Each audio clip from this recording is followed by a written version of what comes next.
Hi guys, this is Shivani and welcome to JKSSB classes. So here I am with the Journal Science MCQ series. पहले हम top 20 MCQ practice करेंगे, ठीक है। Top 20 अभी मेरे पास PPT बनाने का टाइम नहीं था, बट मैं रात से ही लगी थी इसको हैंड रिटन नोट्स में करने के लिए। तो पहला जो है हमारा टोटल 20 MCQ सीरीज़ का टारगेट रहेगा।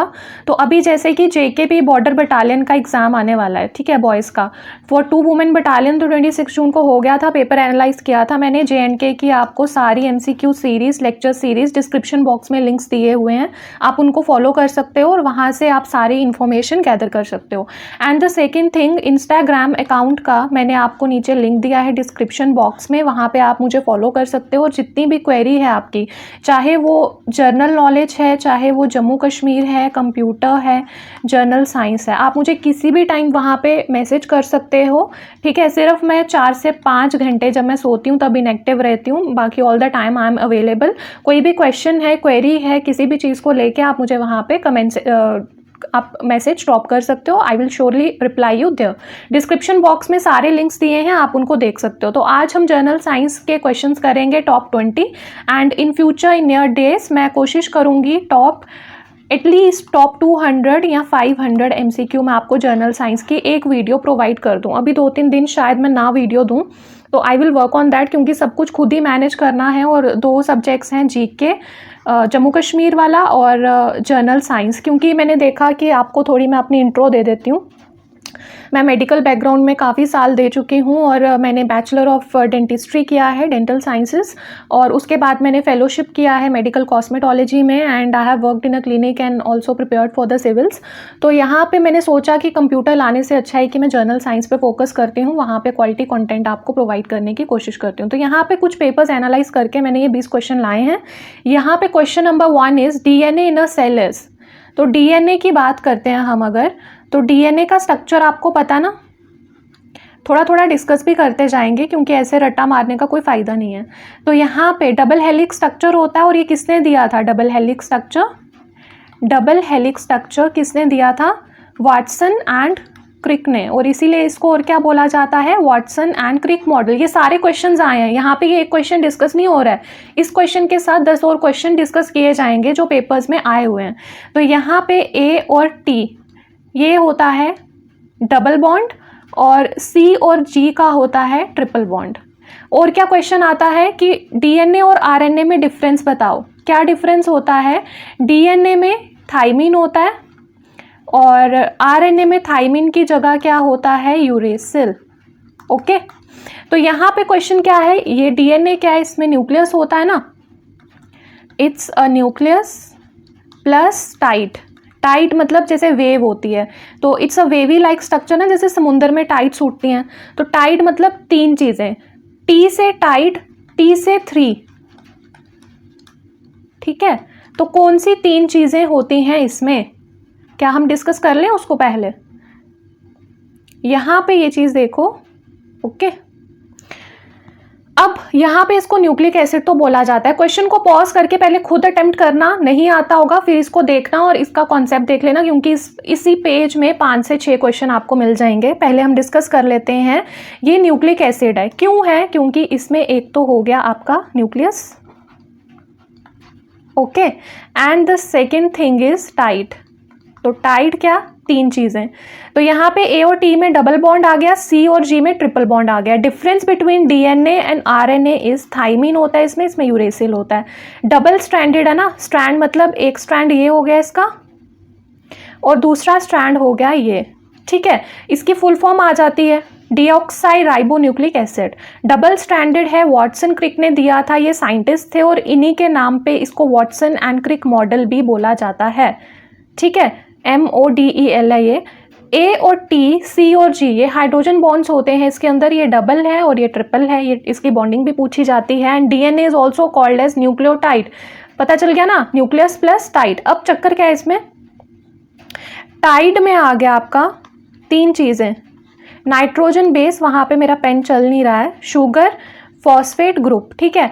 अब नाइट्रोजन बेस में क्या क्या आ जाएगा? Adenine, adenine, thymine, guanine and cytosine. ये भी पूछा जाता है नाइट्रोजन बेस में कौन कौन से 4 हैं। अभी मैं एमसीक्यू करा रही हूँ, इसीलिए मैं ज़्यादा कॉन्सेप्ट पे नहीं जा रही हूँ। जब मैं लेक्चर्स लेके आऊँगी तो तब मैं पूरी डिटेल में आपको जितना पीपीटी से पिक्टोरियल व्यू ला पाऊँगी, आई विल श्योरली ब्रिंग दैट, क्योंकि मेरा मकसद है क्वालिटी कंटेंट प्रोवाइड करना, कि आपको ऑफलाइन जाके कोचिंग ना लेनी पड़े, क्योंकि मैं जीके और कंप्यूटर के लेक्चर्स नहीं लाऊंगी, बट मैं उसका भी गाइडेंस अगर आपको चाहिए होगा मैं इंस्टाग्राम पे आपको प्रोवाइड कर दूंगी कि कहाँ से प्रिपेयर करना है, कैसे प्रिपेयर करना है। उसके बाद फॉस्फेट ग्रुप का आ जाता है कि इसमें आ जाता है आपका PO4 3 नेगेटिव। ओके, उसके बाद शुगर में आ जाता है राइबोज शुगर, और ये 5 शुगर होते हैं इसमें। जो राइबोज शुगर है ना, राइबोज में 5 शुगर होते हैं। कितने होते हैं? 5। तो इसीलिए 5 मतलब पेंटा। ओके, तो इसको फिर पेंटोज शुगर भी कहा जाता है। तो ये भी आपको पेपर में आ सकता है। राइबोज कौन सी शुगर है? पेंटोज शुगर है। तो यहाँ पे इसको आपका फर्स्ट आंसर पता चल गया ना। तो डीएनए इन अ सेल क्या हुआ आपका? Nucleic acid. इंट्रोडक्शन तो आपको मेरा पता चल ही गया है अभी तक। मैं आपको जम्मू कश्मीर और यहाँ पे जर्नल साइंस के एमसीक्यू और लेक्चर वीडियोस प्रोवाइड करूँगी अपने चैनल में। JKSSB classes bye doctor Shivani करके है। और कंप्यूटर में इसलिए नहीं लेके आई, मुझे लगा कि अगर मैंने मेडिकल बैकग्राउंड को इतने ईयर्स दिए हैं तो उसका क्रक्स मुझे बाहर लाना चाहिए, और जितनी हेल्प हो सकती है करनी चाहिए। एंड गाइज, आपके सपोर्ट के बिना मैं नहीं आगे बढ़ पाऊँगी, मैं दोबारा ये बात कह रही हूँ। तो प्लीज़ सपोर्ट मी गाइज, कि मैं टेक्निकली और हर एक चीज़ में इम्प्रूवमेंट ला के और फर्दर लेक्चर्स आपको प्रोवाइड करने की कोशिश करूँ। Question number 2, a man suffering from diabetes mellitus drinks water more frequently as he has to eliminate from the blood extra। तो पता ही होगा डायबिटीज़ आजकल बहुत कॉमन बीमारी है। तो डायबिटीज़ में क्या होता है? शुगर बढ़ जाती है ना। तो शुगर बढ़ गई मतलब ग्लूकोज इंक्रीज हो गया। ओके, तो यहाँ पे कुछ चीज़ें और डिस्कस कर लें। इंसुलिन ग्लूकागॉन क्या है? हार्मोन है। यहाँ पे मैं डेंटिस्ट्री के आपको कुछ फॉर्मूलेस बताऊंगी विद इमेजेस। और ये आ गया आपका। तो ग्लूकोज में क्या हो रहा है? डायबिटीज़ में शुगर इंक्रीज़ हो रही है, ग्लूकोज इंक्रीज़ हो रहा है, ठीक है। और इंसुलिन और ग्लूकागॉन क्या है? हार्मोन है। अब इनका काम क्या है? अभी मैं बिल्कुल शॉर्ट में बता रही हूँ आपको। आई एम अगेन सेइंग कि मैं लेक्चर्स में पूरा अच्छे से लेके आऊँगी, तो मेरे लेक्चर्स भी आप देखिए अगर आपको पूरा फ़ायदा उठाना है। आई जस्ट वॉन्ट कि जो आपको ऑफलाइन में मटीरियल मिलता है वो मैं आपको यहाँ पे प्रोवाइड कर दूँ। You don't have to go for the offline classes. यहाँ पे हार्मोन है और ये क्या करता है? ग्लूकोज को ग्लाइकोजन में कन्वर्ट करता है। ये पेन आगे नहीं चल रहा है, सॉरी फॉर दैट। ग्लूकोज को ग्लाइकोजन में कन्वर्ट करता है।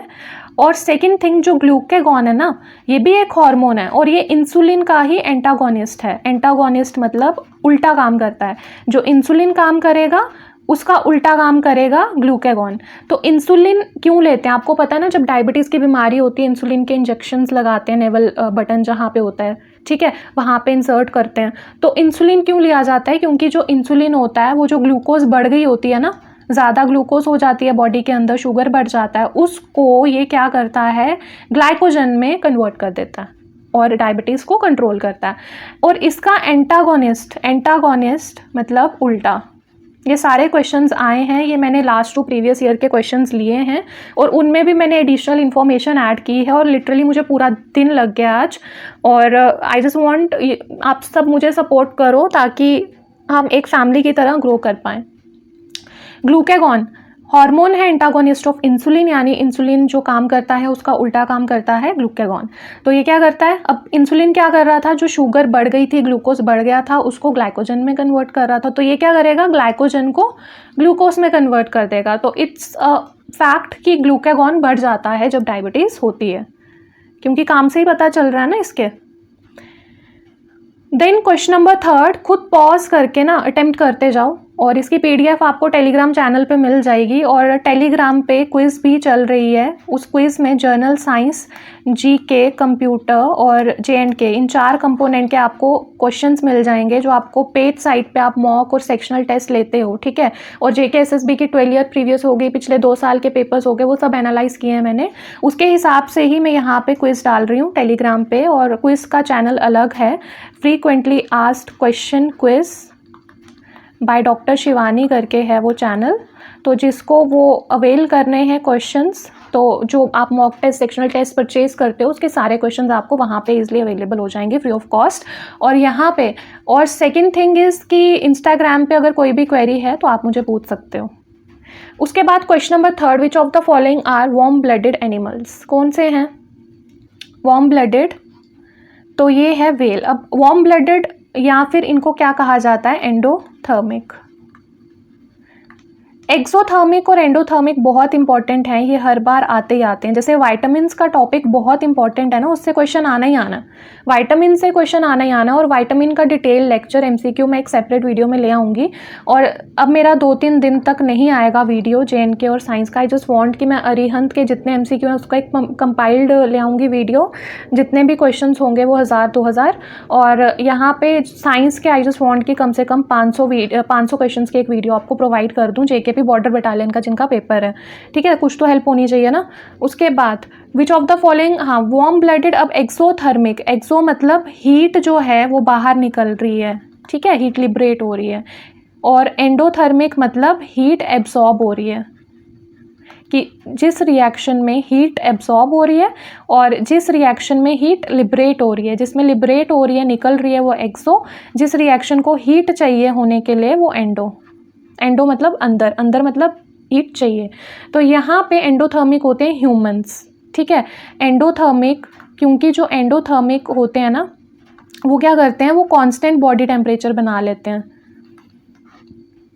Like humans. वो क्या करते हैं, लैंड पे भी रह सकते हैं, बट अगर जैसे हम पहाड़ पे जाते हैं, हिली एरिया में जाते हैं, तो हमारी बॉडी एडजस्ट कर जाती है ना टेम्परेचर के साथ, जिसको होम्योस्टेसिस कहते हैं। होम्योस्टेसिस, ये लास्ट ईयर केएस प्री में आया था क्वेश्चन। होम्योस्टेसिस, होम्योस्टेसिस मतलब हमारी बॉडी बाहर के एनवायरनमेंट के साथ, बाहर जो टेम्परेचर है, अगर बाहर ठंड है तो हमारी बॉडी हीट प्रोड्यूस करना शुरू हो जाएगी। आपने देखा है ना, जब बहुत ज़्यादा ठंड होती है, कभी हम फॉग में बाहर जाते हैं, हमारी गाल रेड हो जाती है, हीट आने लगती है गाल में, तो दैट इज़ होम्योस्टेसिस, ठीक है। मतलब हीट निकलती है बॉडी से, क्योंकि हमारी बॉडी बाहर के तापमान के साथ अपना बॉडी का टेम्परेचर मेंटेन करने का कोशिश करती है। सेम अगर गर्मी है तो बाहर गर्मी है तो हमें क्या होता है, पसीना आने लग पड़ता है, स्वेटिंग, पर्सपायरेशन, ठीक है। तो उससे क्या होता है, बॉडी ठंडी होने लगती है। जब पसीना आता है तो हाथ लगाना अपने बाजू पे, बैक में, तो वो ठंडी हो जाती है ना, स्किन ठंडी हो जाती है। तो यहाँ पे ये चीज़ें हैं। और सेम वेल भी यही चीज़ करती है, तो well is the answer,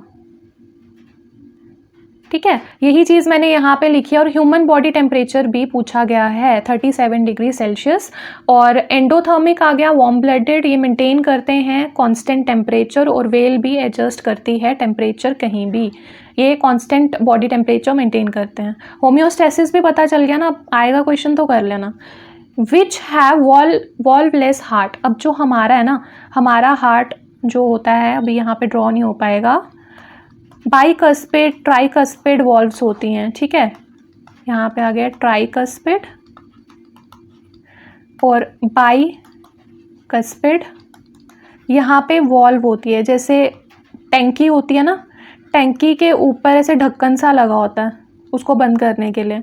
same, जब ऊपर से ब्लड नीचे को आना है, या ऊपर मतलब किसी भी तरह से सर्कुलेशन पॉसिबल, एक सेकेंड में इसको ऊपर कर देती हूँ, ठीक है। किसी भी तरह की सर्कुलेशन करनी है, लाइक यहाँ से ब्लड नीचे जाएगा तो यहाँ पे वॉल्व होती है, वो क्या होता है, वो खुल जाता है वॉल्व, यहाँ पे वॉल्व होती है, ये वॉल्व ओपन हो जाता है और यहाँ से ब्लड अंदर जाता है नीचे को। फिर सेकंड थिंग, जो फिशेस होती हैं या फिर पाइसेस होते हैं, वो क्या करते हैं, फिश और पाइसेस में 2 चैम्बर्ड हार्ट होता है, मतलब 2 ही चैम्बर होते हैं, तो सर्कुलेशन ईजिली हो जाता है, इनको वॉल्व की ज़रूरत नहीं पड़ती। तो ये वॉल्वलेस हार्ट होता है इनका, 2 चैम्बर्ड। ये भी क्वेश्चन आया है, 2 चैम्बर्ड हार्ट होता है, ओके। अगर कोई भी क्वेरी होगी तो इंस्टाग्राम में पूछ लेना, ठीक है। ये आ गया सिंगल सर्कुलेशन, 2 चैम्बर्ड हार्ट। एक ही तरह की सिंगल सर्कुलेशन होती है, ये भी क्वेश्चन आया हुआ है, 2 चैम्बर्ड हार्ट होता है फिशेस और पाइसेस में, और फिश में होता है ये, फिश या पाइसेस। और इस तरह की सर्कुलेशन को और क्या कहा जाता है, अगर किसी को आता है तो लिखते जाओ साथ में, इसको बोला जाता है tubular embryonic circulation that is valveless, यहाँ पे वॉल्व की ज़रूरत ही नहीं होती। अगर आपको ये MCQ सीरीज़ अच्छी लग रही है या पसंद आएगी तो सपोर्ट करना, ठीक है। I request you guys do support me. Question number 5, the tusk of the elephant is an enormously enlarged, ये अपर इंसाइजर होता है। अब मैं वो लेके आती हूँ फ़ोटोज़ और बताती हूँ आपको डेंटल फार्मूलाज भी और कुछ टर्म जिन पे क्वेश्चंस आते हैं, और वैसे भी मैं डेंटिस्ट हूँ, ठीक है, तो शायद कुछ ढंग का समझा पाऊँ मैं। यहाँ पे इसको छोटा कर लेते हैं। अब जो यहाँ पे देखना, ठीक है, जो डेंटेशन होती है ना, ये आगे हमारे यहाँ से मैं आपको बताती हूँ, ये होते हैं इंसाइज़र, ये lateral incisor, canine, pre molars होते हैं 2 और 3 होते हैं हमारे मोलर। क्योंकि ये जो लास्ट वाला होता है ना, इसको अक्ल दाढ़ बोलते हैं, विजडम टूथ बोलते हैं। ये कईयों का आता है, कईयों का नहीं आता, इट्स नॉट एन इशू। और जिनको निकलवाना पड़ता है उनका क्या चक्कर होता है कि यहाँ पे ये जॉ छोटी होती है, तो ये जॉ बड़ा नहीं होता है, तो वो दांत यहाँ फंस जाता है या फिर यहाँ से रप नहीं हो पाता है, तो फिर एक्सट्रैक्शन करवानी पड़ जाती है विजडम टूथ की। अब यूनिवर्सल नंबरिंग सिस्टम रखा गया है डेंटल फार्मूला। इसमें क्या चीज़ होती है, जो बड़े लोग होते हैं ना, लाइक एडल्ट, तो उनका डेंटल फार्मूला बनता है 2124 बाय 2124। ये आ गई आपका मैक्सिला, ऊपर वाला जबड़ा, मैक्सिलरी आर्च, और ये आ गई आपकी मैंडीब्यूलर आर्च, नीचे वाला, ठीक है, मैंडीब्यूलर आर्च। आर्च हो गया ये चीज़, दिस थिंग इज आर्च।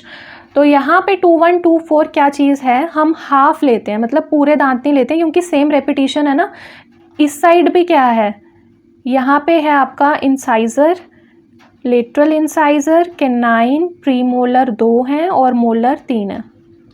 तो यही चीज़ लेफ्ट हैंड साइड है और यही चीज़ राइट हैंड साइड है। राइट हैंड साइड भी आपको आ जाएगा incisor, lateral incisor, canine, premolar 2 और मोलर 3।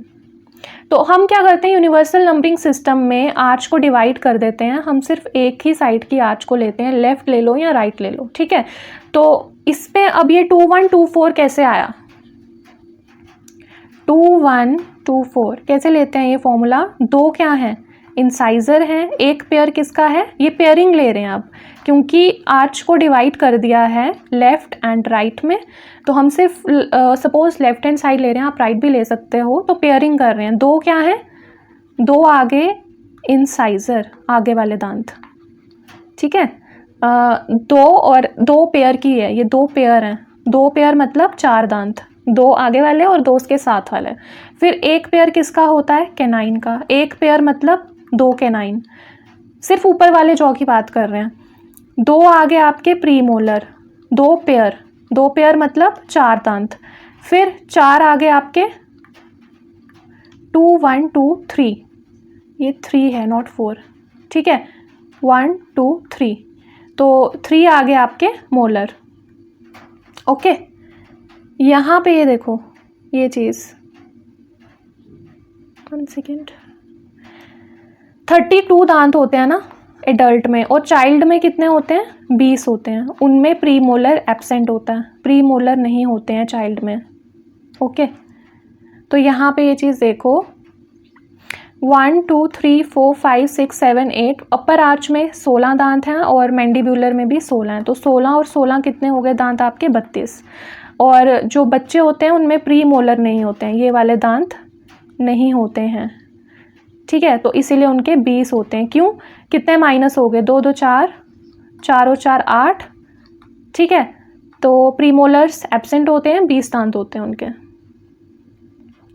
अब डेंटल फॉर्मूला किस तरह से लिया जाता है, एडल्ट की बात कर रही हूँ, नंबर इन अपर जॉ, कितना नंबर है दांतों का ऊपर वाले जबड़े में, and number in lower jaw, कितने दांत हैं नीचे वाले जबड़े में, ठीक है। अब ये आ गया आपका dental formula, 2123 divided by 2123। 2 pair किसके हैं, इंसाइज़र के, एक पेयर है कैनाइन का, 2 पेयर हैं प्रीमोलर के और 3 पेयर हैं मोलर के, ओके। ऐसे फॉर्मूला आता है और ये फॉर्मूला पूछा गया है। और कितने दांत आते हैं, दूध के दांत आते हैं, दूसरे आते हैं ना, तो डाइफोडोंट बोला जाता है क्योंकि 2 तरह के दांत आते हैं। और ये जो दांत है, ये जो सॉकेट में लगा होता है, इसकी जड़ होती है ना नीचे, ये जो सॉकेट में लगा है इस चीज़ को बोलते हैं थीकोडोंट। ये भी पेपर में आया हुआ है।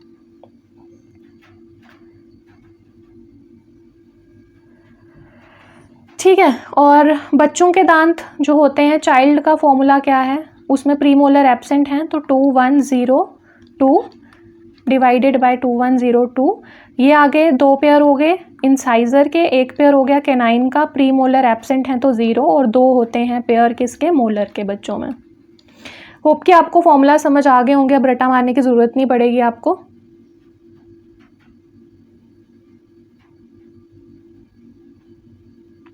ये हो गया था। टस्क ऑफ द एलिफेंट हो गया था। अब मैं लाइन का भी बता देती हूँ आपको। ठीक है, अपर इंसाइजर, जो हाथी होता है ना उसका वो बड़ा सा दांत होता है, वो क्या चीज़ है, वो अपर इंसाइजर है। और अगर लाइन की बात करें तो वो कैनाइन होता है। कैनाइन बहुत शार्प दांत होता है। तो कैनाइन जो है ना, कैनाइन दांत आए ही क्यों थे, क्योंकि चिकन खाते थे ना, तो चिकन को टीयर करने के लिए कैनाइन दांत बहुत इंपॉर्टेंट है क्योंकि ये बहुत शार्प होता है, लाइक पॉइंटेड होता है। ठीक है, कार्निवोरस कैनाइन ऐसे आ गया। थीकोडोंट आ गया जहाँ पे ये अटैचमेंट होती है जड़ की, ये हमारा गम आ गया। ठीक है, उसके बाद एडल्ट में आ गया 2123 अपर एंड लोअर जॉ, 32 दांत आ गए। और चाइल्ड में कितने आ गए, 2102/2102 अपर जॉ और नीचे वाला जबड़ा, 20 दांत हो गए टोटल। और डाइफोडोंट हो गया, 2 तरह के दांत आते हैं। ये सारे क्वेश्चंस पेपर में आए हुए हैं। अब यहाँ पे कुछ हम इंपॉर्टेंट टर्म डिस्कस कर लेते हैं। Endocrine gland and exocrine gland, क्योंकि इन पे बहुत बार क्वेश्चन आया था, मैंने सोचा इसका डिफरेंस एक बार डिस्कस कर लेते हैं, देन अप्रोच करेंगे क्वेश्चन पे। एंडोक्राइन ग्लैंड्स जो होते हैं ना, ये डक्टलेस ग्लैंड होते हैं, मतलब डक्ट नहीं होता है इनका, इस तरह से नहीं होते हैं, ये क्लोज होते हैं। ये देखो डायग्राम में देख लो। ठीक है, ब्लड आ गया, ये कैपिलरी में ब्लड आ गया, और ये आ गया आपका एंडोक्राइन ग्लैंड। ये हार्मोन सिक्रीट करता है सीधे ब्लड स्ट्रीम में। फिर से बताती हूँ आपको, कोई चीज़ नहीं पता चलेगी इंस्टाग्राम पे पूछ लेना, मैं बार बार आपको बोल रही हूँ। ठीक है, ये कलर ठीक है।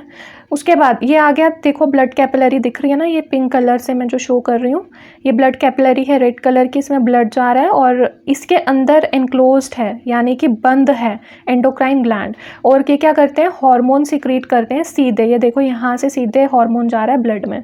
तो they secrete chemical substances called hormones and secretory product release directly into the blood stream. जैसे हमारा आ गया, इसमें एग्जांपल्स भी पूछी जाती हैं। थायराइड ग्लैंड आ गया, पिट्यूटरी आ गया। पिट्यूटरी कहाँ पे होता है, ब्रेन में होता है, और ये मास्टर ग्लैंड बोला जाता है। अब ब्रेन ही मास्टर होता है ना, ब्रेन में ही कोऑर्डिनेशन रहती है पूरी बॉडी की, ब्रेन गया तो पूरी बॉडी गई।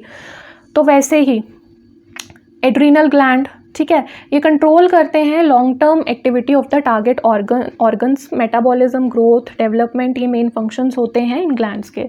एक्सोक्राइन ग्लैंड्स जो हैं, इनमें डक्ट होता है, ये देखो इस तरह से पाउच टाइप होते हैं ये। और स्किन सरफेस आ गया, ये हमारा केमिकल रिएक्शन होती है और केमिकल प्रोड्यूस होता है जो ग्लैंड से ये बाहर आ जाता है। यहाँ पे जैसे स्वेट एंजाइम्स हो गए, म्यूकस हो गया, सीबम हो गया, ठीक है, जो थूक, बलगम, ये सब चीज़ें होती है ना, secretory products are release to an internal organ और द एक्सटर्नल सरफेस। जैसे हमारा ईसोफेगस हो गया, लीवर, सिलाइवरी ग्लैंड्स, जो थूक आता है, ठीक है, ये इनका कंट्रोल होता है शॉर्ट टर्म एक्टिविटी, और regulation of body temperature is the main function of this glands. कि एक्सोक्राइन में जो पर्सपायरेशन हो रही है, स्वेटिंग हो रही है ना, तो रेगुलेशन करते हैं ये। जैसे कॉन्स्टेंट बॉडी टेम्परेचर की बात की थी, होम्योस्टेसिस की, तो वहाँ पर ये सब चीज़ें होती हैं। अब ये बहुत इंपॉर्टेंट क्वेश्चन है, मल्टीपल टाइम आया, और हर पेपर में विटामिन का क्वेश्चन आई गारंटी यू आएगा ही आएगा, क्योंकि विटामिन सेपरेटली भी सिलेबस में मेंशन रहता है, सेपरेटली भी मेंशन रहता है ना विटामिन। तो इस पे क्वेश्चन तो पक्का है, 1 मार्क्स पक्का। आपने देखा ही होगा, पंचायत अकाउंट असिस्टेंट में भी आया था, फार्म में, जेकेपी, एसआई में, हर एक पेपर में आएगा। तो इसको अच्छे से कर लो। और इसकी एक ट्रिक है, इसको कैसे याद रखना है। एक होते हैं फैट सॉल्युबल विटामिन और एक होते हैं वाटर सॉल्युबल। वाटर सॉल्युबल में ना सिर्फ बी और सी आता है। विटामिन सी की आप टैबलेट्स भी वो खाते हो ना, विटामिन सी की खाते हैं हम, लिमसी करके आती है दवाई।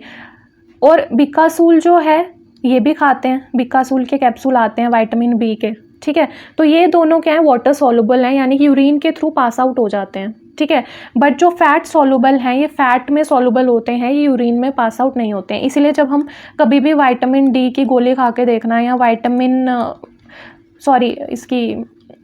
नहीं, इसकी जो आयरन की होती है और एक विटामिन डी की होती है, आयरन की गोली भी खाना, जिनका स्टमक कमज़ोर होता है ना, उनको देखना वॉमिट जैसा फील होगा, मतलब नॉजिया होगा, चक्कर से आएंगे, हैवी लग जाती है मेडिसिन, ठीक है। तो इसमें आ जाते हैं एडेक, ADEK। फिर से एक बार बता देती हूँ, यहाँ पे फैट सॉल्युबल में आएगा एडेक, और आपको पता है ये दो मेडिसिन तो काफ़ी कंज्यूम करते हैं लोग, एक तो बिकासूल और एक लिम्सी। कोरोना में वैसे बड़ी फेमस हो गई थी ये दो दवाइयाँ, ठीक है।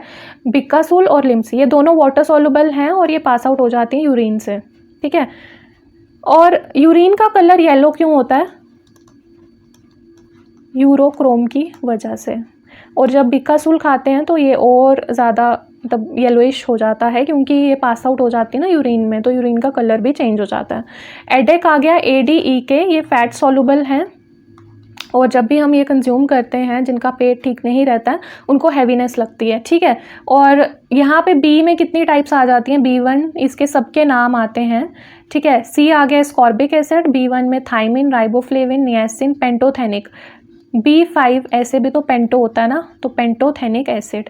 पायरिडॉक्सिन 7 आ गया बायोटिन, बायोटिन के वो आते हैं आजकल खाने वाले सप्लीमेंट में, तो वहाँ पे लिखा होता है ना B7। फॉलिक एसिड आ गया 9, और कोबेलामीन आ गया ये वाला, ठीक है। PDF आपको टेलीग्राम पे मिल जाएगी, JKSSB classes bye doctor Shivani करके, और क्विज भी चल ही रही है। तो आई जस्ट वांट कि आप ज़्यादा से ज़्यादा फ़ायदा लो। कम्युनिटी चैनल की कम्युनिटी पे जाना, वहाँ पे भी आपको क्विज मिल जाएगी, डेली मैं अपलोड करती हूँ वहाँ पे भी, तो उसको भी प्रैक्टिस करना। यहाँ पे ये देखो, ये आ गया आपका गॉल ब्लैडर, ये लीवर के नीचे होता है थोड़ा सा गॉल ब्लैडर।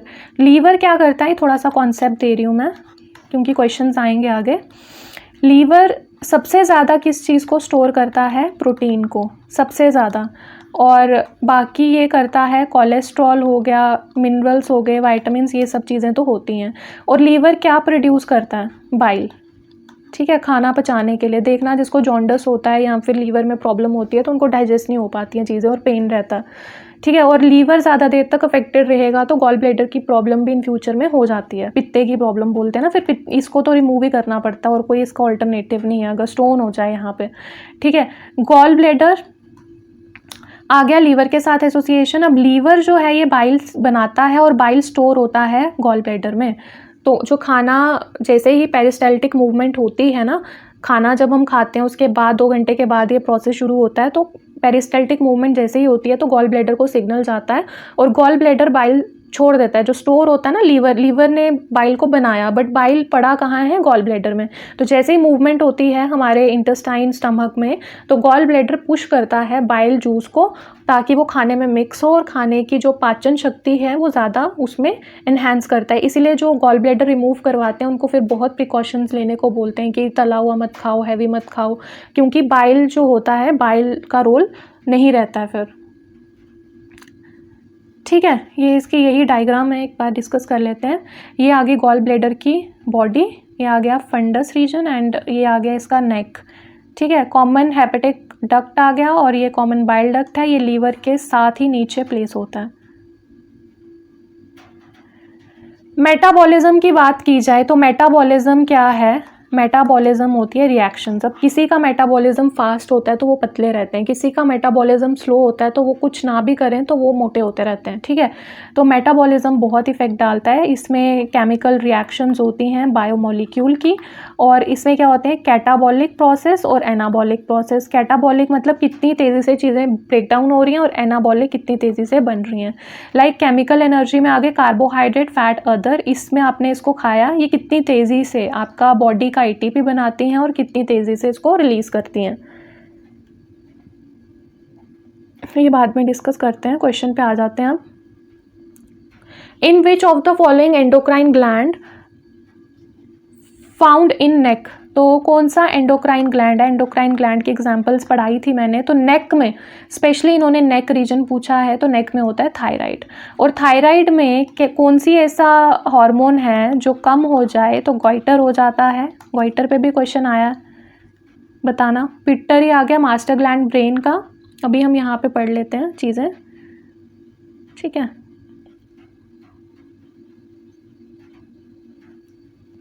ठीक है, थायराइड में आ गया थायरॉक्सिन हार्मोन। तो थायरॉक्सिन हार्मोन बनता है आयोडीन की हेल्प से, इसीलिए कहते हैं ना आयोडीन खाओ, शुद्ध नमक खाओ। तो थायरॉक्सिन बनाता है और आयोडीन की डेफिशिएंसी, थायरॉक्सिन की डेफिशिएंसी क्या कर देती है, गॉइटर। ओके, पिट्यूटरी आ गया, ब्रेन में मास्टर ग्लैंड है, एड्रिनल कॉर्टेक्स। कॉर्टेक्स हमने पढ़ा था, ये कहाँ पे, किडनी में पाया जाता है, जो किडनी का बाहर वाला है outer area, that is cortex, COR, OR है ना तो आउटर, और अंदर वाला होता है मेड्यूला। जब हम जनरल साइंस के लेक्चर्स करेंगे वहाँ पे अच्छे से मैं डिस्कस कर लूँगी इन सब चीज़ों को, अभी टाइम बहुत कम है और क्वालिटी मटेरियल प्रोवाइड करना है तो ये सब करना पड़ेगा। The term GM food refers to, तो जेनेटिक मॉडिफिकेशन पे बहुत क्वेश्चंस आ रहे हैं, चाहे आप JKS एग्जामिनेशन की, PSC की बात कर लो और किसी भी एग्ज़ाम की बात कर लो, तो ये साइंस एंड टेक में काफ़ी फेमस रहते हैं क्वेश्चन, जेनेटिक मॉडिफिकेशंस। तो इसका क्या मतलब है, दैट इज़ जेनेटिकली मॉडिफाइड। अब जैसे BT ब्रिंजल है, BT कॉटन है, इन पे क्वेश्चंस आए हुए हैं, फुल फॉर्म पूछी हुई है, कौन सा बैक्टीरिया था, ठीक है। अब यहाँ पे होता क्या है, जेनेटिकली मॉडिफाइड का मतलब क्या है, मतलब उस चीज़ के आप DNA को रिपेयर करते हो। तो कोई भी चीज़ हम रिपेयर करते हैं तो वो क्या हो जाती है, अच्छी हो जाती है, बेहतर हो जाती है। तो इसको क्या बोल देते हैं फिर हम, जेनेटिकली मॉडिफाइड ऑर्गेनिजम्स, ये चीज़ हो गई। और यहाँ पे एग्जांपल आ जाती है BT कॉटन ब्रिंजल, और BT की फुल फॉर्म भी पूछी गई थी एक पेपर में, मैंने इसको लिखा इसलिए कि बोलते टाइम बहुत चीज़ें स्किप हो जाती हैं, जैसे मैं जम्मू कश्मीर के लेक्चर्स और वो लाए हैं, उसमें फिर जब बाद में देखो तो बहुत चीज़ें छूट गई होती हैं, इसलिए मैंने यहाँ पे लिख दिया हुआ है। बैसिलस थुरिनजेनेसिस, और ये ऑर्गेनिक फार्मिंग में यूज़ होता है और 1920 से यूज़ में आ रहा है। ऑर्गेनिक है तो बायोपेस्टिसाइड है, ठीक है, हार्म कम रहता है इसका, एग्रीकल्चर यूज़ में रहता है इंसेक्ट को मारने के लिए, पेस्टिसाइड है। Bile is secreted by, secrete कौन करता है, अब बाइल जो है इसको बनाता कौन है, बाइल को बनाता कौन है, लीवर। और सिक्रीट कौन करता है, सिक्रीट वही करेगा ना जहाँ पे ये स्टोर होगा, स्टोर कहाँ पे होता है, गॉल ब्लैडर में, डायग्राम्स में बता दिया था मैंने। और लीवर क्या है, लार्जेस्ट ग्लैंड है और मैक्सिमम रीजनरेशन पावर रहती है। अगर आपका लीवर ख़राब भी हो जाता है तो उसको काट के आप डोनेशन कर किसी से लेके, तो वो ट्रांसप्लांट करके वो दोबारा रीजनरेट कर जाता है और काफ़ी रीजनरेशन पावर रहती है, दोबारा से ग्रो जाता है। लाइक जैसे लिजर्ड की जो टेल होती है ना, उसमें भी रीजनरेशन पावर होती है, देखना कभी छिपकली की पूंछ कट जाती है वो दोबारा से ग्रो हो जाती है। अब बाइल जो है ये स्टोर करता है, गॉल ब्लैडर जो है बाइल को स्टोर करता है, और इसको गॉल ब्लैडर को और क्या बोलते हैं, कॉलेसिस्ट। और ये पियर शेप्ड ऑर्गन होता है, ये भी क्वेश्चन आया है, ये सारे क्वेश्चंस आए हैं जो मैं थ्योरी में भी ला रही हूँ, ये भी क्वेश्चंस आए हुए हैं। Question number 9, the process of digestion is helped bye, तो इसको कौन, एंजाइम्स हेल्प करती हैं, हार्मोन मिनरल विटामिन थोड़ी ना करते हैं, क्योंकि ये चेंज करते हैं केमिकल रिएक्शन को। पॉज करके अटेम्प्ट करते जाओ, कमेंट सेक्शन में आंसर लिखते जाओ, जिसका इन्फॉर्मेटिव होगा मैं पिन डाउन करूंगी। क्वेश्चन नंबर आ गया 10th और 11th, which of the following group of organism digest their food before it actually enters the organism, तो ये आते हैं बैक्टीरिया एंड फंजाई, और ये प्रोकैरियोटिक में आ जाते हैं ऑर्गेनिज्म में, और बैक्टीरिया स्पेशली लाई करता है मोनेरा ग्रुप में। ओके, और यहाँ पे जो फंजाई होती है ना, इसकी सेल वॉल नहीं होती है, नो सेल वॉल, तो सेल वॉल नहीं है तो मतलब नो क्लोरोफिल, तो क्लोरोफिल नहीं है तो खाना तो नहीं बना पाते ये। तो ये क्या करते हैं, किसी भी बॉडी में जब इन्होंने एंटर होना होता है, बैक्टीरिया हो गए फंजाई हो गए, किसी भी बॉडी में एंटर होने से पहले ये अपना पूरा खाना खुना डाइजेस्ट करके फिर एंटर होते हैं, क्योंकि ये खुद का नहीं बना पाते हैं, ठीक है। और ये बैक्टीरिया शेप क्यों चेंज कर पाते हैं, क्योंकि इनका न्यूक्लियस नहीं होता है, नो न्यूक्लियस। सपोर्ट करिए गाइस मुझे ज़्यादा से ज़्यादा, ताकि मैं और टेक्निकलिटी में इम्प्रूवमेंट ला पाऊँ और लेक्चर्स बेहतर तरीके से आपको प्रोवाइड कर सकूँ। और सिंगल हैंडेडली सब कुछ मैनेज करना होता है, तो PPT भी बनाओ, एडिटिंग, वीडियोस अपलोड करना बहुत हेक्टिक रहता है, मेरा पूरा दिन रात कंज्यूम हो रहा है इस चीज़ में। और फिर घर वाले भी पूछते हैं भाई क्या कर रहे हो, तो आंसर देना इज़ टू डिफ़िकल्ट। तो please support me, we are a family now, तो सपोर्ट करिए ताकि ज़्यादा से ज़्यादा मैं आपको प्रोवाइड कर सकूँ वीडियोज़। बैक्टीरिया एंड फंजाई आगे, फंजाई में कोई सेल वॉल नहीं है, क्लोरोफिल नहीं है, ये प्रोकैरियोटिक आते हैं, और बैक्टीरिया स्पेशली आता है आपका मोनेरा कैटेगरी में। कोई वेल डिफाइंड न्यूक्लियस नहीं है, रॉड स्पाइरल कोकस शेप में आ जाते हैं, शेप चेंज कर देते हैं क्योंकि न्यूक्लियस नहीं है। और ये जो है प्री डाइजेस्ट करते हैं फूड को या प्रिपेयर करते हैं बिफोर एंटरिंग एन ऑर्गेनिज्म। और एडिबल फंगस पे एक क्वेश्चन आया था, वाइट बटन मशरूम एडिबल है, 3000 एडिबल फंगस अवेलेबल है, जिसमें से 200 स्पीशीज़ जो हैं फंगस की खाई जाती हैं इंसान के द्वारा, ह्यूमन के द्वारा। Which enzyme is present in all members of the animal kingdom except protozoa. तो ये एमाइलेस है, एमाइलेस जो है ना, एमाइलेस ये प्रेजेंट होता है सलाइवा में, तो प्रोटोजोआ में तो नो सलाइवा, तो नो एमाइलेस। ओके, कोई भी क्वेरी होगी इंस्टाग्राम में पूछ लेना। ओके, ये हो गया। पीडीएफ आपको टेलीग्राम में मिल जाएगी। The fat digesting enzyme lipase is secreted by which of the following. तो फैट डाइजेस्टिंग एंजाइम लाइपेज, तो ये पेनक्रियास करता है, और पेनक्रियास का जो जूस होता है ना, पेनक्रियाटिक जूस, ये बहुत इंपॉर्टेंट है क्योंकि ये कार्बोहाइड्रेट भी कर देता है, फैट भी और प्रोटीन भी। Pancreatic juice is very important, क्योंकि किसी को पेनक्रियाज में प्रॉब्लम हो जाए ना तो बहुत फैटल हो जाता है, मतलब मरने की कंडीशन आ जाती है। 3 एंजाइम्स आ जाती हैं इसमें, amylase, lipase and trypsin. Amylase A आ रहा है ना, इसको कैसे याद रखना है, ए कार्बोहाइड्रेट में।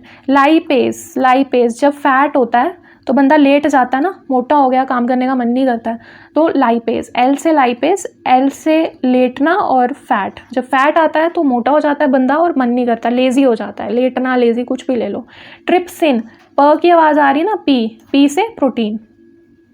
पेनक्रियाटिक जूस को इसीलिए कंप्लीट डाइजेस्टिव जूस भी कहा जाता है, क्योंकि कार्बोहाइड्रेट, फैट, प्रोटीन सब कुछ ही डाइजेस्ट कर रहा है। ये एक इजी क्वेश्चन डाला है कि आपका थोड़ा मोरल बूस्ट अप हो। Dehydration in human body is cause due to the deficiency of, हर एक बंदा डिहाइड्रेशन से गुजरा हुआ है तो उसको पता है water. Which of the following does not provide any energy. करो मार्क इसको, आंसर को कमेंट सेक्शन में लिखिए आंसर। विटामिन, फैट भी प्रोवाइड करता है, प्रोटीन भी, कार्बोहाइड्रेट भी। इसकी एनर्जी का ये आ जाएगा यहाँ पे। और विटामिन टर्म किसने दी है, ये भी क्वेश्चन आया था, ये फंक ने दी है। Fat soluble, water soluble, B, C, और यहाँ पे आ गया ए, डी, ई, के। सबके हम नाम, ठीक है, सब कुछ डिस्कस करेंगे लेक्चर्स में। फैट, 1 ग्राम फैट में 9.3 किलो कैलोरी होता है, जब हम कोई चीज़ खाते हैं उसके पीछे दिया होता है ना। प्रोटीन, 1 ग्राम प्रोटीन में 5.65 किलो कैलोरी, और कार्बोहाइड्रेट 1 ग्राम में 4.2 किलो कैलोरी होता है। मेटाबॉलिज्म इज रेफर टू, पढ़ाया मैंने मेटाबॉलिज्म के बारे में, तो रिएक्शंस होती हैं catabolic, anabolic, and synthesis and breaking down of biomolecules. Which carbohydrate is used in silvering of mirror. अब क्या होता है, एक चीज़ होती है ग्लास दोनों साइड से बराबर होता है, एक होता है मिरर में क्या होता है, एक साइड पे पॉलिशिंग की गई होती है, और ये जो पॉलिशिंग होती है किसकी होती है, सिल्वर नाइट्रेट की, AgNO3 की। तो इसके साथ इसको ऑक्सीडाइजिंग एजेंट बनाने के लिए क्या यूज़ किया जाता है, ग्लूकोज का। तो ग्लूकोज इज द आंसर। ये आ गया आपका। अब यहाँ पे ग्लास को कन्वर्ट किया गया है, यहाँ पे इसको देखो मिरर में, ये सिल्वरिंग हुई है, पॉलिश्ड सरफेस है, इस पॉलिश सरफेस में यूज हो रहा है AgNO3। AgNO3 की फुल फॉर्म भी पेपर्स में आई हुई है, सिल्वर नाइट्रेट। Ag आ गया ना सिल्वर, और नाइट्रेट आ गया NO3। ऑक्सीडाइजिंग एजेंट है, ये भी पूछा हुआ है पेपर में। सिल्वरिंग कोटिंग ऑफ ग्लास होता है रिफ्लेक्टिव सबस्टांस के साथ, और यही रिफ्लेक्टिंग सबस्टांस है आपका AgNO3। तो 3 चीज़ें आ गई, AgNO3, silver nitrate, oxidising agent and reflective substance. तो यहाँ पे ऑक्सीडाइजिंग एजेंट आ गया AgNO3, यहाँ पे ग्लूकोज की हेल्प से इसको ऑक्सीडाइजिंग एजेंट में कन्वर्ट किया जाता है। विच of the following is an egg laying mammal. अब मैमल्स क्या होते हैं, जिनके मेमरी ग्लैंड होते हैं, लाइक अस, ठीक है। तो 5 तरह के मैमल हैं जो एग ले करते हैं, उनके नाम आपको बता देती हूँ यहाँ पे, इसको याद कर लेना। Duck billed platypus and spiny ant eater. अब जो स्पाइनी एंट ईटर है इसकी भी 4 वेराइटीज आती हैं आगे फर्दर जो लेक्चर्स में डिस्कस की जाएंगी। अभी हमारा मोटो है पेपर आने वाला है, ज़्यादा ज़्यादा एमसीक्यूज करने हैं और कॉन्सेप्ट के साथ करने हैं कि उस एमसीक्यू करने का फ़ायदा भी हो।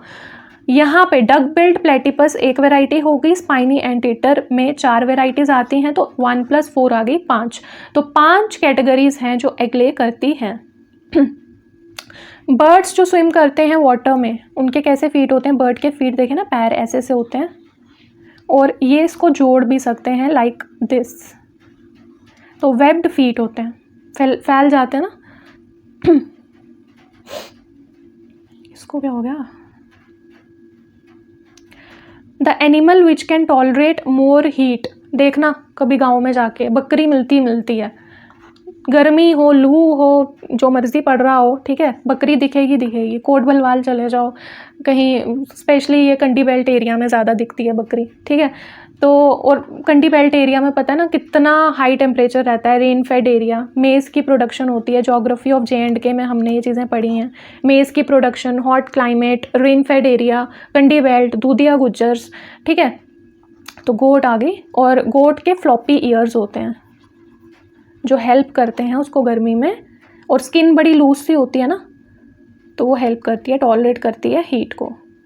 तो ये आ गया लीवर किसका रिच सोर्स है, तो लीवर रिच सोर्स है प्रोटीन का, ये मैंने बताया था आपको, रिच सोर्स है प्रोटीन का, और बाकी भी चीज़ें इसमें पाई जाती हैं लाइक कोलेस्ट्रॉल एंड आपके आगे वाइटामिन्स, मिनरल्स, ये सब चीज़ें, ठीक है।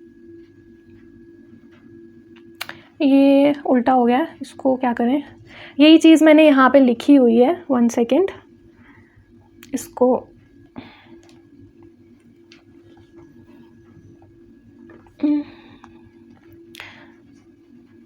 ऐसे ही कर लेते हैं,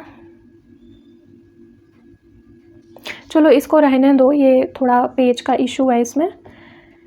तो यहाँ पे ये लेक्चर ख़त्म करते हैं, और अब मैंने कुछ ज़्यादा ही इसको टर्न आउट कर दिया, 1 सेकेंड, ठीक है।